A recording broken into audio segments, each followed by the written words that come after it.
zami zingakanani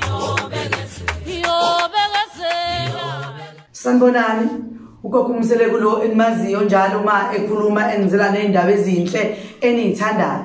Namhlanje ngizokhuluma ngesikhafulo. Wahanjelwa indoda, wahanjelwa umama, ufuna ukumbuyisa. Fonela ugogo uMseleko. Uzothola usizo kagogo uMseleko ngoba ugogo uMseleko uyakwazi ukukusiza nangayo yonke lo ndlela.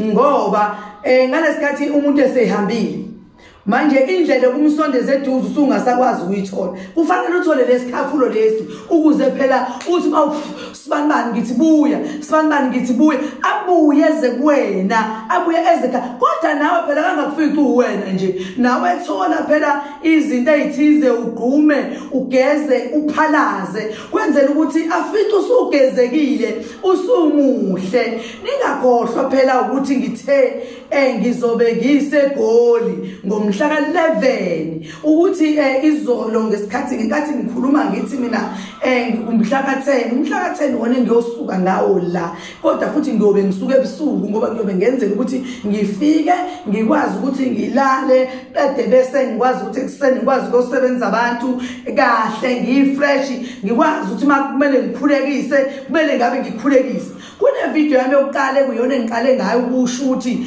ngizobe ngisegoli ngiyogeza abantu. Ngicela nibuyele kuyona nibuke yona nizwe yonke into ngoba imiyaleze kuyona njenge video yokuqala miningi kakhulu engiyishaye khona. Ngasho nje yonke into, yonke inkulumo nje ilapho. Ngakho ke ngicela ukuthi nibuke lo video yami leyo, nilalele kahle, nibe seniyafona inkulumo yonke nizoyithola. Ugogo uMseleko njengamanje befuna ungasaka indaba esikhafulo. Uyabonga kakhulu ugogo uMseleko. Ngiyacela ukuthi nilalele, ningilandele ekhasini lami, nithathe inamba yami nikwazi ukumfonela ugogo uMseleko. Thokoza makhosi amakhulu.